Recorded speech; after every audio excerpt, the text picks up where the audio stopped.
Hello बच्चों, आप फिर से आप सभी का स्वागत करता हूँ आपके नए यूट्यूब चैनल बीकम टॉपर पे। और जैसा कि टॉपिक चल रहा था आब्यू मैट्रिक्स चल रहा था, मैट्रिक्स टॉपिक में मेरे हिसाब से मैंने 3.2 के 17 नंबर क्वेश्चन तक 17 नंबर क्वेश्चन तक हमने खत्म कर दिए थे। और मैंने बोला था जो अगले वीडियो आएगा उसमें हम 18 नंबर क्वेश्चन से बहुत ही जल्द से जल्द प्रयास करेंगे कि ये पूरा टॉपिक खत्म हो जाए, पूरी एक्सरसाइज खत्म हो जाए, ताकि हम अपनी अगली एक्सरसाइज में जा सकें।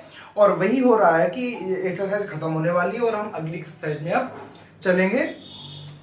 तो 2 4 5 जो क्वेश्चन बचे हैं वो हम फटाफट से डिस्कस कर लेते हैं, उसके बाद हम पढ़ेंगे नेक्स्ट टॉपिक, मतलब इसी का दूसरा वाला टॉपिक जिसमें आपको पढ़ने के लिए ट्रांसपोज आब्यू पढ़ने के लिए मिलेगा, जो कि वेरी इंपॉर्टेंट टॉपिक होता है एक आब्यू के लिए। ठीक है, तो वो चीजें हम पढ़ेंगे। तो फिलहाल हम इसको खत्म करते हैं। ठीक है, बात करते हैं हमने 18 नंबर क्वेश्चन की, क्योंकि 17 तक हो चुके हैं, तो बात करेंगे 18 नंबर क्वेश्चन की। बेटा जो 18 नंबर क्वेश्चन है वो very very very very important है, क्योंकि ये क्वेश्चन बहुत बार पूछा गया है, लॉन्ग क्वेश्चंस में पूछा जाता है। और आपको याद रखना है कि आपको इसको बहुत ही ध्यान से पढ़ना है, क्योंकि मेरे हिसाब से मुझे तो ऐसा लगता है कि 95% इसके आने की संभावना है और ये लॉन्ग क्वेश्चन में पूछा जाएगा और अधिकतर बच्चे इसको गलत कर देंगे।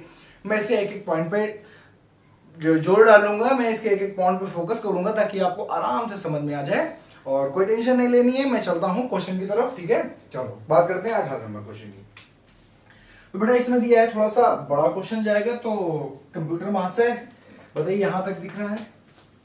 चलिए, तो 18 नंबर क्वेश्चन हम यहां से करेंगे, पूरा बोर्ड कवर करेंगे। हो सकता है एक बार मुझे रब भी करना पड़े। ठीक है, ध्यान से देखेंगे तो आपका लिखा हुआ है ए इज इक्वल टू, एक मैट्रिक्स दिया गया है जो कि दिया गया है 0 माइनस का tan a/2, फिर दिया गया है tan a/2 और 0। ओके, ऐसा एक मैट्रिक्स दिया गया है, कोई दिक्कत? ठीक है, फिर कहा गया है कि तथा आई तथा 2 कोणीय तस्मा काव्य है, मतलब इसके बारे में बताया कि एक तस्मा काव्य है। तो सिद्ध कीजिए, तो सिद्ध क्या करना है, ध्यान से देखना। I plus A is two I minus A multiply में एक आव्यूह दिया गया है। क्या दिया गया है? कॉस अल्फा माइनस का साइन अल्फा और साइन अल्फा और कॉस अल्फा।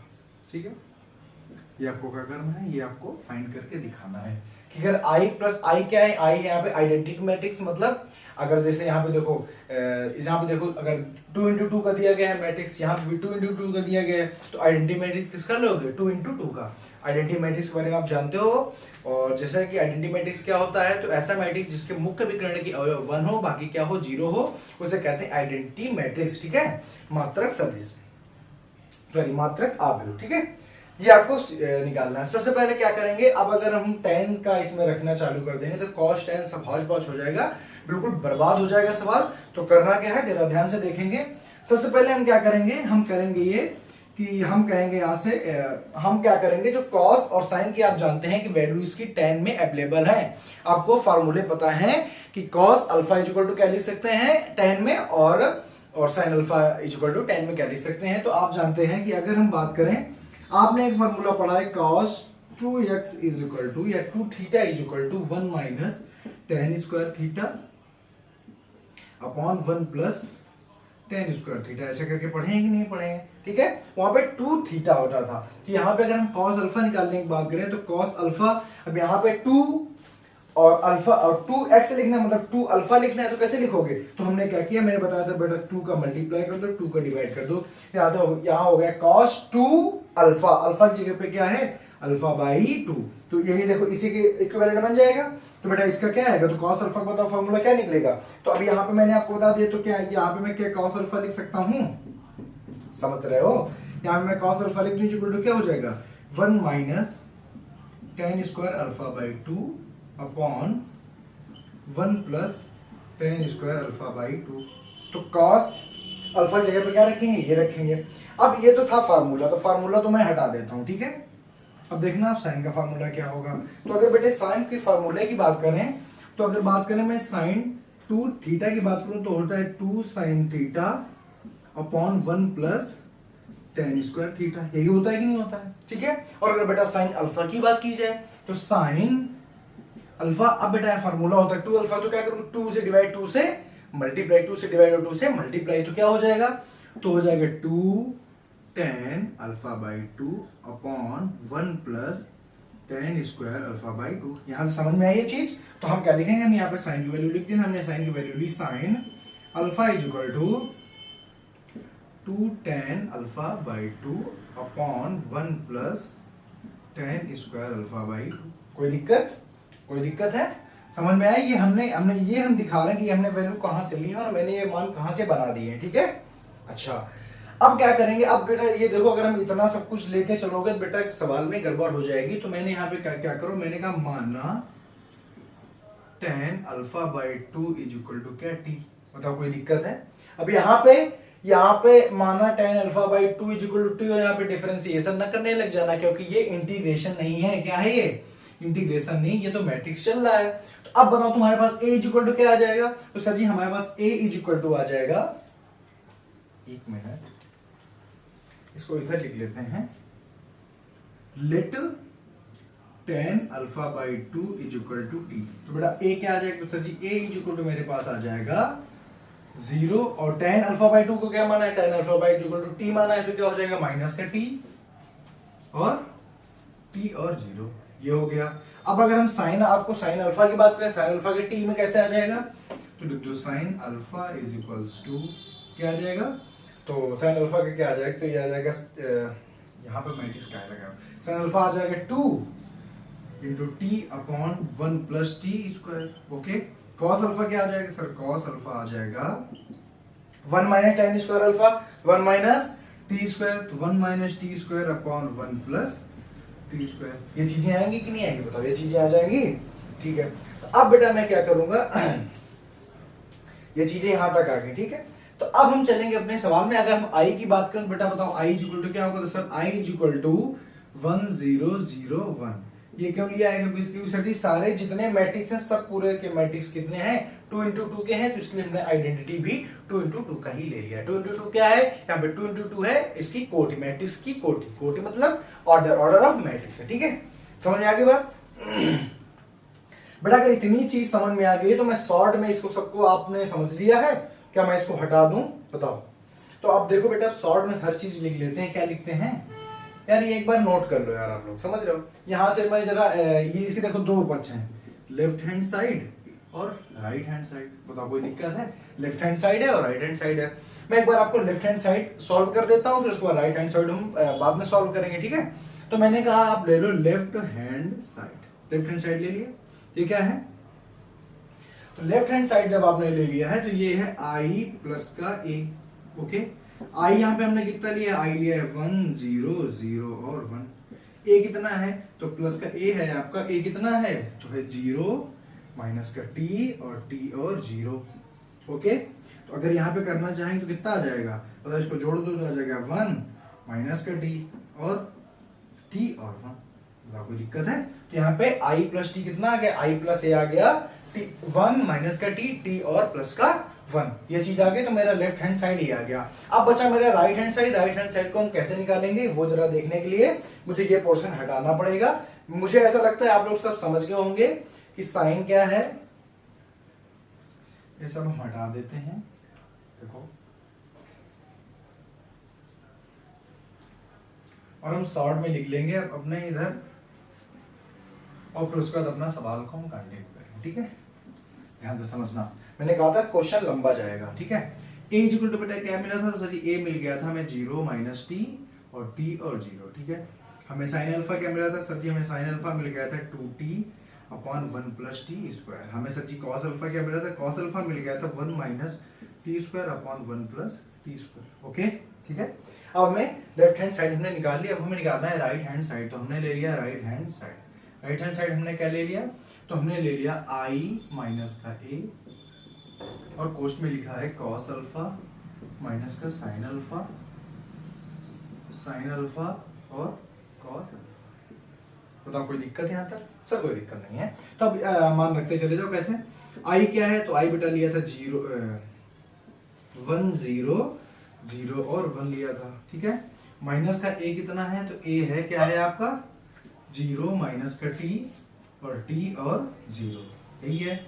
उसके बाद यहाँ आ जाते हैं और बताओ ये चीज समझ में आ गई, right hand side left hand side समझ में आ गई, तो हम इसको हटाते हैं और अपने सवाल में फोकस करते हैं। ठीक है, देखो तो अगर बेटा बताओ cos अल्फा लिखा है तो cos अल्फा की जगह पे क्या लिख दो सर जी, cos अल्फा की जगह पे लिख दोगे 1 minus T square upon 1 plus T square. कोई दिक्कत सर? cos अल्फा की जगह पे लिख दिया। ये देखो देखो मैंने लिखा, मैंने राइट हैंड साइड लिया है तो ये है आई माइनस ए, और अब हम इसको ले रहे हैं क्योंकि ये देखो दोनों मल्टीप्लाई में तो है यहाँ पे। ठीक है, cos अल्फा की जगह पे हमने लिख लिया 1 minus T square upon 1 plus T square. बताओ कोई दिक्कत? फिर माइनस का साइन अल्फा, साइन अल्फा क्या है? ये तो माइनस का साइन अल्फा का, तो माइनस का 2t upon 1 plus T square. अब साइन अल्फा क्या है? साइन अल्फा है 2t upon 1 plus T square. Cos alpha क्या है? 1 minus T square upon 1 plus T square. बताओ कोई दिक्कत है बेटा? यहाँ तक किसी कोई दिक्कत? तो सर कोई दिक्कत नहीं है। अब हम क्या करेंगे, इनको दोनों को जोड़ दो, इसमें मल्टीप्लाई आपको करना है, तो हम आगे अपना क्वेश्चन लेंगे। इनको दोनों को जोड़ दिया तो कितना आ गया बताओ? सर जोड़ा तो आ गया, सर घटाना है, देखो घटाना है, तो 1 में 0 गया तो आ गया 1। अब t और माइनस 0 ऑलरेडी माइनस करना है तो प्लस का t नहीं आ जाएगा सर? आ जाएगा। 0 माइनस का t तो यहाँ पे आ जाएगा माइनस का t, और फिर 1 और तो यहाँ पे आ जाएगा 1। ठीक है, और मल्टीप्लाई, मल्टीप्लाई में क्या है, तो मल्टीप्लाई में करना है 1 minus T square upon 1 plus T square. ठीक है, माइनस का 2t upon 1 plus T square. ठीक है, 2t upon 1 plus T square, 1 plus T square upon 1 minus T square upon. तो देखेंगे यहाँ तक बात आपको समझ में आ गई। ठीक है, अब हमको क्या करना है, हमें इसका इसके साथ में क्या करना है, मल्टीप्लाई करना है। जब हम मल्टीप्लाई करते हैं तो आप जानते हो इसका क्या उठाएंगे, तो इसका हम लेंगे कॉलम, और कॉलम को रो बना के इसमें हम क्या करेंगे, मल्टीप्लाई करेंगे। तो ध्यान से देखना मल्टीप्लाई कैसे करेंगे, तो भैया अपने घर में मल्टीप्लाई करो, देखो कैसे करोगे। इसका उठा के जब इसके साथ में करोगे तो आ जाएगा, तो ये तो पूरा यही आ जाएगा, और जब इसका इसके साथ में उठा के करोगे तो आ जाएगा 2t square upon 1 plus T square. समझ रहे हो? तो देखना एक करेंगे, एक करके दिखाते हैं, बाकी आपको खुद करना है। ठीक है, इसको उठाया, रो बनाया और इसके साथ किया, तो 1 का पहले इसके साथ करेंगे तो आ जाएगा 1 minus T square upon 1 plus T square. ठीक है, फिर इसको उठा के इसके साथ कराए तो आ गया प्लस का, दोनों को जोड़ते हैं तो 2t स्क्वायर अपॉन का 1 प्लस टी स्क्वायर। ठीक है, अब देखो क्या करेंगे, दोनों का लेते हैं लासा, तो भैया एक ही जैसा तो है, तो इसको ऐसे करके ऐसे नहीं कर दोगे? बताओ कर दोगे? तो बताओ ऊपर कितना आएगा, तो ऊपर अगर इसका हम अगर हम इसका फाइनल करना चाहें तो कितना आ जाएगा, तो फाइनल आ जाएगा इसका 1 माइनस ये टी स्क्वायर, ये 2t स्क्वायर, तो घट जाएगा तो आ जाएगा टी स्क्वायर, तो 1 अपॉन टी स्क्वायर और 1 प्लस का टी स्क्वायर और 1 प्लस का टी स्क्वायर। तो यही तो आएगा, ये पूरा इसका सोल्यूशन यही तो आएगा। तो अब सीधे देखना और सीधे सोल्यूशन लिखना है, ये सोल्यूशन यहाँ पे नहीं लिखा जाएगा। समझ गया कि नहीं समझ गया? तो सीधे लिखना है सोल्यूशन। तो जब पहले का आपने मल्टीप्लाई किया तो सोल्यूशन आ गया 1 plus T square upon 1 plus T square. आया कि नहीं है बताओ? तो जी हाँ बिल्कुल आ गया। ठीक है, आ गया। चलो अब देखना आगे। अब आगे बेटा आपको क्या करना है, कि आगे क्या करना है, कि ये आ गया, अब क्या किया, अब इसको उठाया फिर इसके साथ में मल्टीप्लाई करा, देखो क्या आ जाएगा, माइनस का 2t upon 1 plus T square, और जब इसका उठा के इसके साथ में कराओगे तो देखो यहीं पे कर रहे हैं फिर से। ठीक है, यहाँ पे हमने किया तो आपने क्या क्या कहा sir ji, minus 2t upon 1 plus T square. ठीक है, फिर और जब इसका उठा के फिर इसके साथ में कराओगे तो कितना आ जाएगा, t और 1 minus T square upon 1 plus T square, यही तो होएगा, और बीच में क्या लगेगा, प्लस लगेगा। ठीक है, तो अगर हम प्लस को क्या करें, अगर हम प्लस को वो कर दें तो ये पूरा ऐसे तो हो जाएगा, देखो ऐसे हो जाएगा। समझ गए यार? अगर बीच में प्लस है तो ऐसे तो हो जाएगा। अब क्या करोगे, इस t का अंदर करवाओगे मल्टीप्लाई, तो माइनस का 2t मल्टीप्लाई प्लस का t और माइनस का t cube upon 1 plus T square, यही तो होगा। देखो माइनस का 2t और ये t तो बचेगा कितना, तो अंदर बचेगा प्लस माइनस का t और माइनस का t cube upon 1 plus T square. समझ गए? इससे बेटा कॉमन क्या ले सकते हो, तो माइनस का t कॉमन ले सकते हो, माइनस का 2 कॉमन ले तो आ गया 1 और प्लस का टी स्क्वायर और अपॉन 1 प्लस का टी स्क्वायर। बताओ किसी को कोई दिक्कत है? ध्यान से देखो यहाँ पे, बताओ। तो हम इतनी गाथा इसमें नहीं लिखेंगे, हम सिर्फ क्या लिखेंगे, अपना सोल्यूशन लिखेंगे। समझ रहे हो मैं आपको सोल्यूशन क्यों बता रहा हूँ, ताकि आपको कोई भी दिक्कत ना आए। समझ गए। तो यहाँ पे कितना आ गया, यहाँ पे आ गया माइनस का टी अंडर रूट ब्रैकेट में 1 + t²। समझ गया, इतना आ गया। तो जी हाँ आ गया। अब करेंगे बेटा नीचे वाला, तो ये हमारा बन गया। अब क्या करेंगे, अब इसको उठाएंगे, अब इसके साथ मल्टीप्लाई कराएंगे। तो देखो कराएंगे तो क्या आएगा, इसके साथ मल्टीप्लाई कराएं तो आ गया माइनस का t और 1 माइनस का t²।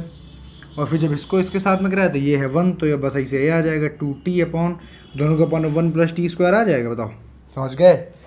इसको उठाया पहले इसके साथ मतलब देखो माइनस टी और इसका मल्टीप्लाई हो गया प्लस का इसका a1 के साथ में करा तो यही आ गया, लासा इतना आ ही जाएगा। समझ गए। तो अगर इसके अंदर इसका मल्टीप्लाई कराओगे देखना कितना आएगा, कराओ माइनस का टी प्लस का t³ और ये प्लस का 2t ऑलरेडी आगे था ही अपॉन का 1 + t²। समझ गए। तो बताओ कितना घटेगा, तो घट के आया तो आ गया t और प्लस का t³ अपॉन का 1 + t²। तो अगर यहाँ पे t अगर कॉमन ले लें, t कॉमन ले ले तो 1 + t² अपॉन 1 + t²। तो बताओ टोटल क्या निकल के आया था, टोटल निकल के आया t 1 + t² अपॉन 1 + t²। समझ पाए। अच्छा अब बचा हमारा लास्ट वाला। लास्ट वाला क्या आएगा, तो फिर से इसको उठाया, अब इसके साथ मल्टीप्लाई करा तो देखो मल्टीप्लाई कराओगे तो आ जाएगा प्लस का 2t²। भाई ये भी माइनस और ये भी माइनस, तो t² और माइनस माइनस प्लस तो 2t² और प्लस का ये क्या बनेगा 2t² और प्लस का ये बनेगा प्लस का 1 और माइनस का t² अपॉन 1 + t²। तो भैया ये देखो प्लस का t² या माइनस का t² घटेगा तो आ जाएगा t² प्लस का 1 अपॉन t² प्लस का 1। तो फाइनली यही आया, आ गया t² प्लस का 1 अपॉन t² प्लस का 1 आ गया। तो अब देखो यहाँ पे आपका फाइनल आंसर यहाँ पे निकल आया, इतना आ गया। अब क्या करना था, ये निकाला है तो अब देखो इसको कट करो, इससे ये कट जाएगा 1 आएगा, इससे ये कट जाएगा माइनस का t आएगा, इससे ये कटेगा और इससे ये कट जाएगा। तो टोटल यहाँ पे फाइनल बना क्या, यहाँ पे बचेगा 1 माइनस का t और प्लस का t और 1। जैसा कि आप जानते हैं कि ये क्या है, राइट हैंड साइड है। बेटा लेफ्ट हैंड साइड जब अभी आपने सबसे पहले निकाली थी तब भी यही आ रहा था, तो यहाँ पे सिद्ध हो गया कि left hand side is equal to right hand क्या हो गया, साइड हो गया। तो इसलिए हमारा क्वेश्चन सही हो जाएगा। बात समझ में आई कि नहीं है। इसलिए मैंने कहा था थोड़ा सा लंबा प्रोसेस है, इसका जो मल्टीप्लाई है वो आपको बहुत ही सावधानी से करना पड़ेगा। कहाँ क्या मानना है, बिल्कुल आपको सही जगह पता होनी चाहिए कि यहाँ पे ये मानना है, यहाँ पे ये मानना है। बात समझ में आ गई।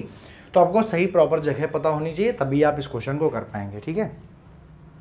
मुझे ऐसा लगता है कि आप लोगों ने अभी तक पूरा क्वेश्चन एंजॉय किया होगा और सही से कर लिया होगा, और आप लोग पूरा सेक्शन देखें और इस क्वेश्चन की ज़रूर नोट करें। मेरे जैसा कि मुझे लगता है कि ये कम से कम 95% क्वेश्चन आना चाहिए लॉन्ग क्वेश्चन में, और आएगा भी, क्योंकि ये बहुत ही अच्छा क्वेश्चन है और थोड़ा सा लेंदी भी हो जाता है, इसलिए इसकी प्रायोरिटी बहुत ज़्यादा बढ़ जाती है। मैं इसको हटाता हूँ और आगे क्वेश्चन कराता हूँ। ठीक है, चलो।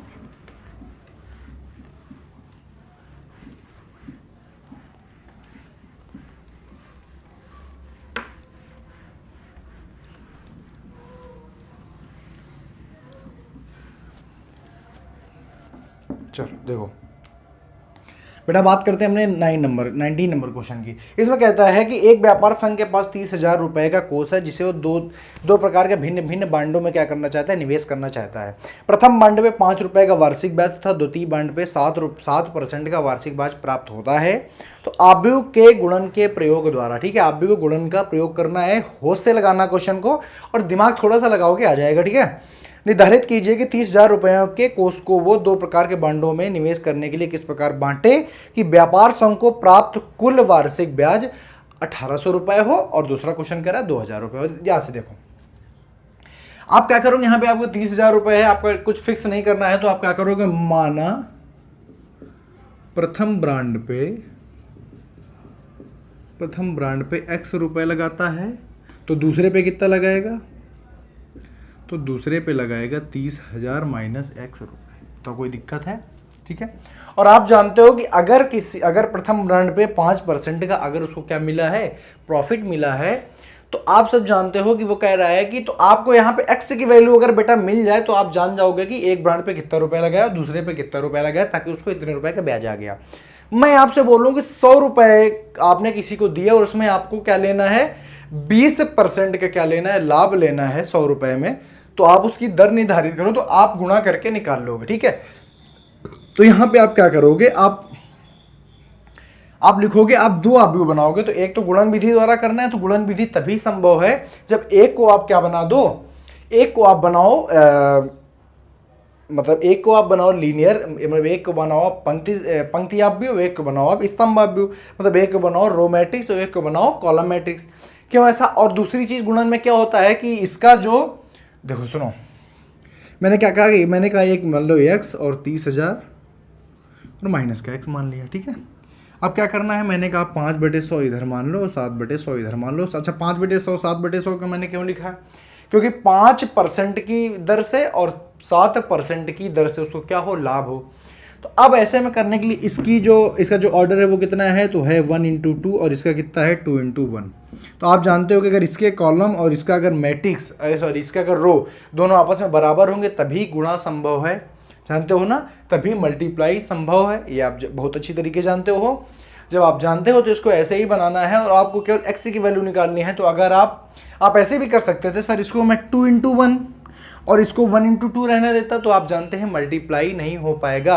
अगर इसको आप कर दे 2 × 1 तो इसको आपको 1 × 2 करना पड़ेगा, बात वहीं पे जाके खत्म होगी। और कहता है = कितना है, तो पहला क्वेश्चन हम कर रहे हैं, तो = 1800 रुपए। तो अगर हम करने की कोशिश करें तो बताओ यहाँ पे मैट्रिक्स कैसा बनेगा, तो 1 × 1 का बनेगा, मतलब एक ही मान आएगा। 1 × 1 का मतलब क्या है कि एक स्तंभ और एक ही रो होनी चाहिए, मतलब बस एक संख्या होनी चाहिए। तो कैसे करेंगे, तो करने के लिए क्या करेंगे, इसका हम इसके साथ मल्टीप्लाई कराएंगे। जैसे कि आप करते हो यार, इसको बनाते हो रो और इसमें कर देते हो मल्टीप्लाई। आप जानते हो कि 1 × 1 का बनेगा, मतलब एक ही मान आना है। कैसे करोगे, x × 5/100 और प्लस का 3000 माइनस x × 7/100। ठीक है, क्या करोगे, 100 आ जाएगा आपका, सॉरी = 18,000। 100 उधर चला जाएगा, क्योंकि दोनों में 100 है, तो आप क्या करोगे, ऐसे पूरा लासा ले लो। ठीक है, तो यहाँ पे आ जाएगा 5x और प्लस का 2,10,000, ओके, और माइनस का 7x = 1,80,000, ओके। फिर यहाँ पे निकालें तो आ जाएगा माइनस का 2x = उधर जाएगा तो आ जाएगा माइनस का 30,000। ठीक है, माइनस प्लस x कितना आ जाएगा, 15,000। तो x = 15,000 आ जाएगा। तो एक बॉन्ड पे उसने लगा दिए 15,000, तो दूसरे बॉन्ड पे कितना लगाएगा, तो फर्स्ट बॉन्ड पे उसने लगा दिए कितने, 15,000 रुपये, ओके। तो सेकंड पे कितने लगाएगा, तो सेकंड पे बेटा लगाएगा 30,000 माइनस का x, मतलब 30,000 माइनस का 15,000 कितना आ जाएगा, तो आ जाएगा 15,000। तो मतलब उस वाले में बॉन्ड की बात कर रहा हूँ, उसमें कितने रुपए लगा दे, तो एक में लगा दे 15,000, दूसरे में लगा दे 15,000, तो उसको 5% वार्षिक ब्याज की दर से क्या हो जाएगा, फायदा हो जाएगा। अगर इसी में बात करनी हो सेकंड नंबर क्वेश्चन की, तो कैसे करेंगे, जरा ध्यान से देखना।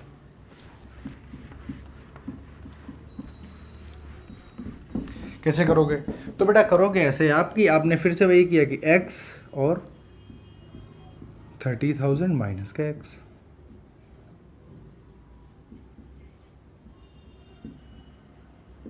ओके, = क्या है आपकी है 2,000। कोई दिक्कत, ठीक है।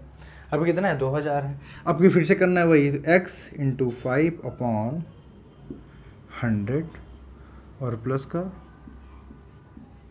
माइनस का x × 7/100 = 2,000। ठीक है, तो 5x प्लस का माइनस का, ठीक है, = 2 लाख। यहाँ पे अगर उधर घटाने जाओगे तो क्या आएगा बताओ, माइनस का 2x और माइनस का 10,000 ही तो बचेगा। तो x = अगर करना हो तो आ जाएगा 5,000। तो एक बॉन्ड पे लगा दे 5,000, तो फर्स्ट बॉन्ड पे लगा दे कितना, फर्स्ट बॉन्ड पे लगा दे 5,000 रुपीज़ और सेकेंड बॉन्ड पे कितना लगा दे, तो सेकेंड बॉन्ड पे लगा दे रुपीज़ 25,000, 25,000 रुपीज़ लगा दे, तो उसको 7% वार्षिक ब्याज की दर से क्या हो जाएगा, फ़ायदा हो जाएगा। बात समझ में आएगी नहीं, बताओ किसी को कोई दिक्कत है? तो मैं इसको हटाता हूं और अब बात करते हैं आगे वाले क्वेश्चंस की, ठीक है। हटा दूं, बात समझ में आ गई? तो जी हाँ, समझ में आ गई। चलो आगे की बात करते हैं। देखो आगे की बातचीत क्या है।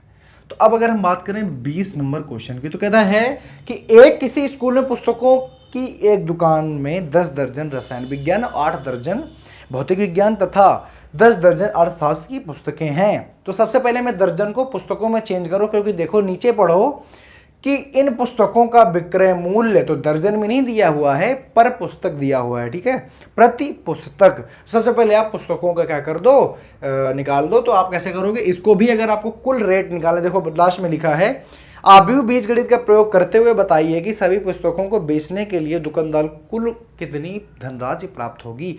आप जानते हो धनराशि प्राप्त होगी मतलब सबको समेट के एक कर देना है, मतलब 1 × 1 का हमें आव्यूह बनाना पड़ेगा। तो आप क्या करो, तो सबसे पहले आप कर लो कि आप निकालो दर्जन, निकालो। कैसे करोगे, 10 दर्जन रसायन तो 10 × 12, 8 दर्जन भौतिक तो 8 × 12, और फिर 10 दर्जन अर्थशास्त्र तो 10 × 12।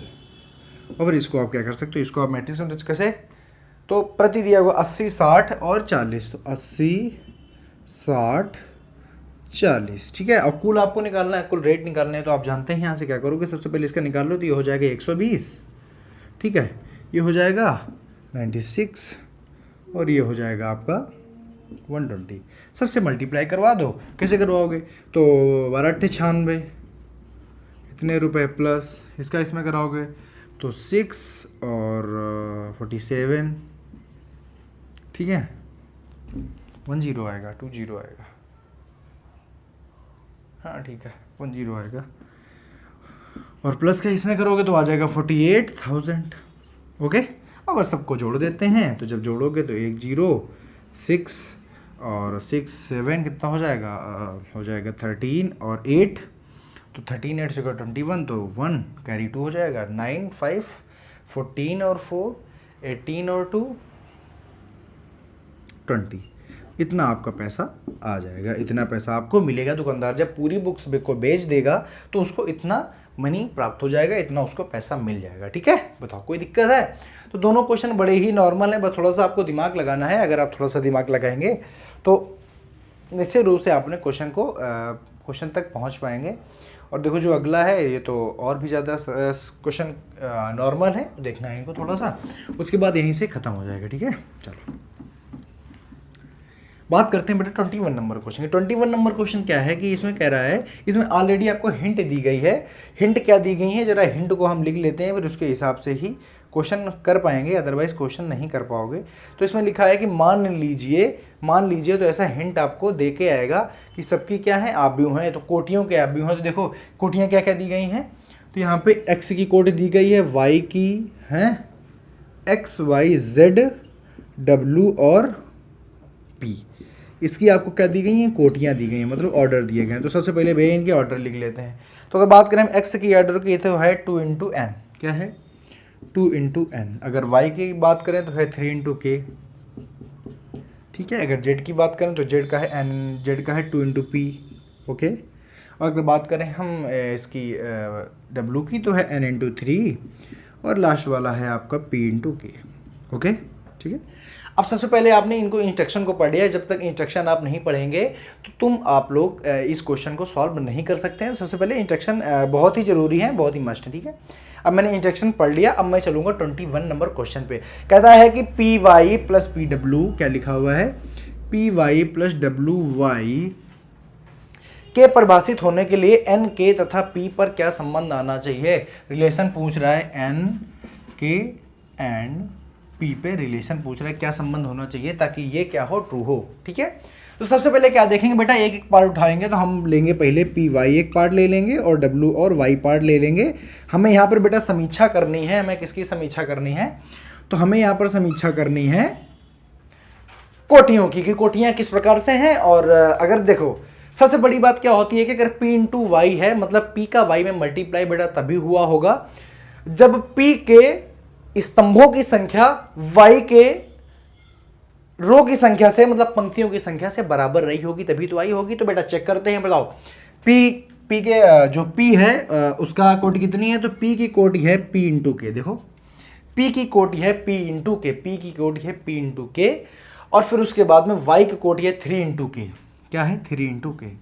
तो अब बताओ, मुझे एक बात बताओ कि ये दोनों मल्टीप्लाई तभी हुआ होगा जब k इज इक्वल टू 3 रहा होगा। भाई यहां पे 3 और यहां पे 3 जब रहा होगा, जब यहां पे 3 और यहां पे 3 रहा होगा बेटा, तभी तो दोनों को मल्टीप्लाई हुआ होगा, क्योंकि आप नियम जानते हो। और अगर ऐसा रहा होगा तो मैं यहां पे विश्वास के साथ में कह सकता हूं कि k इज इक्वल टू क्या बेटा, 3 नहीं आ जाएगा। बताओ, जब k इज इक्वल टू 3 आ जाएगा तो अगर मैं इनको दोनों की अगर होल की मैं p y की, अब मैं तो अब बताओ यहाँ पे किसका, जब यार p और y के जब मल्टीप्लाई हो जाएगा, k इज इक्वल टू 3 रहा होगा तब मल्टीप्लाई हुआ होगा। तो जब मल्टीप्लाई हो जाएगा, जब मल्टीप्लाई होके जो मैट्रिक्स आएगा वो कितने का आएगा, तो वो सर जी आएगा जो छूट जाते हैं, तो p इंटू के, या इसी को बोलते हैं p इंटू 3। समझ गए, k इज इक्वल टू 3। अब अगर बात करें w और y की, तो w क्या है, तो w का है n इंटू 3। क्या है, n इंटू 3। और y का क्या है, तो y का है p इंटू के। क्या है, सॉरी y का है 3 इंटू के। ठीक है, तो यहां पे बेटा देख रहे हो कि इन दोनों का मल्टीप्लाई तभी हुआ होगा जब इसके नंबर ऑफ कॉलम से इसके नंबर ऑफ रो से बराबर रहे होंगे। मतलब इसके कॉलम की संख्या, इसके पंक्तियों की संख्या तो वाकई में बराबर है। तो मतलब कहने का अगर इनको दोनों को मल्टीप्लाई में मैट्रिक्स लिखे तो n इंटू के मैट्रिक्स रहा होगा, तो सर बिल्कुल रहा होगा। अब ये दोनों किस में लिखे हुए हैं, प्लस में लिखे हुए हैं। तो इनका दोनों का मैंने कहा है कि कोई भी दो मैट्रिक्स से आपस में जुड़ तभी सकते हैं जब उनकी कोटियां कैसी हो, आपस में बराबर होनी चाहिए। बात समझ गया कि नहीं समझ गया। तो अब यहाँ पे अगर हम दोनों के, अगर हम इसके मैट्रिक्स को देखें और इसके मैट्रिक्स को देखें, तो बेटा k और k तो बराबर है। अगर p is equal to n हो जाए, क्या हो जाए, p इज इक्वल टू अगर n हो जाए, तो मतलब ये दोनों आपस में जुड़ जाएंगे। एक बार फिर से मैं रिपीट करता हूं, ध्यान से समझिएगा कि p और y तभी जुड़ सकते हैं जब py का कोटि और wy का कोटि कैसा होना चाहिए, बराबर होना चाहिए। तो बेटा अगर मैं इनके दोनों की कोटि पे अगर जरा सा प्रकाश डालने की कोशिश करूं, तो k और k तो बराबर है। अगर p और n भी बराबर हो जाएं तो ये दोनों आपस में जुड़ जाएंगे। तो ये तो पूछ रहा था, तो देखो ये वाला आंसर आ गया कि k is equal to 3 and p is equal to n, या n is equal to p। तो ये दोनों तभी संभव हैं जब ये कंडीशन संभव है। बात समझ गए कि नहीं समझ गए। तो इसलिए आपका ऑप्शन नंबर सही है, कौन सा, आपका ऑप्शन नंबर ए सही हो जाएगा। बताओ, किसी बच्चे को कोई दिक्कत हो तो आप यहां से पूछ सकता है। समझ गए, चलो हटा दें, आगे चलें। चलो यार, बड़ी छोटी सी बात है, अगर आप दिमाग लगाओगे तो आप आराम से समझ जाओगे। अब बेटा जो मैं बात कर रहा हूं, मैं बात कर रहा हूं 22 नंबर क्वेश्चन की, आज के लास्ट क्वेश्चन की। ध्यान से समझिएगा फिर बताइएगा। कहता है यदि n is equal to p, question खुद ही कह रहा है कि if n is equal to v, अगर n p के बराबर है, तो कहता है आब्यू 7x माइनस का 5y, यही तो लिखा हुआ है, 7x माइनस का 5 z की कोटि क्या है, z की कोटि। अब इसकी बेटा कोटि पूछ रहा है, तो आप जानते हो कि अगर मैं x की कोटि की बात करूं तो x की कोटि कितनी है, तो x की कोटि है 2 इंटू n। क्या है, 2 इंटू n, है कि नहीं है, सर बिल्कुल है। तो अगर मुझे बात बताओ, अगर अभी मैंने आपको अचर गुणा करना सिखाया था, क्या जब मैं इसमें, अगर जैसे ये मैट्रिक्स 2 इंटू n की कोटि का है, अगर इसमें मैं किसी भी अचर राशि का गुणा कर दूंगा तो क्या इसकी कोटि बदल जाती है, तो सर जी नहीं, इसकी कोटि कभी भी चेंज नहीं होगी किसी भी अचर राशि का गुणा करने से। तो अगर मैं बात करूं 7x की, तो बताओ 7x की भी कोटि क्या होगी, तो 7x की भी कोटि हो जाएगी 2 इंटू n। कोई दिक्कत तो जी नहीं। अगर मैं बात करूं z की कोटि की, किसकी, z की कोटि की, z की कोटि क्या है, तो z की कोटि है 2 इंटू p। कितनी है, 2 इंटू p। और ऑलरेडी इसमें मेंशन कर दिया गया है कि p is equal to n। क्या दिया है, p is equal to n। तो z की कोटि हो जाएगी 2 इंटू n, हो जाएगी कि नहीं हो जाएगी। अब कोई अगर एक मैट्रिक्स z है जिसकी कोटि 2 इंटू n है, अगर उसमें 5 अचर का मल्टीप्लाई कर दोगे तो क्या उसकी कोटि बदल जाएगी, तो जी नहीं बदलेगी। तो 5z की भी कोटि आ जाएगी 2 इंटू n। और अगर देखो 7x और 5z 2 इंटू n दोनों घटेंगे तभी जब दोनों कोटि कैसी रही होगी, बराबर रही होगी। इसीलिए इसकी जो कोटि आएगी वो आ जाएगी 2 इंटू n। कोई दिक्कत, कोई समस्या, कोई परेशानी, तो बी नंबर ऑप्शन जो है हमारा बिल्कुल करेक्ट ऑप्शन है। यहाँ से आज की क्लास को ख़त्म करते हैं और बाकी देखते रहिए, पढ़ते रहिए। ये जो क्वेश्चन थे बड़े अच्छे क्वेश्चन थे, बड़े लॉजिकल क्वेश्चन हैं। अगर लॉजिक नहीं लगाओगे तो क्वेश्चन पूरा सॉल्व नहीं हो कर पाओगे। ठीक है, यहाँ तक के लिए, अभी तक के लिए यहीं तक, और फिलहाल देखते रहिए, मस्त रहिए और नमस्कार, जय हिंद।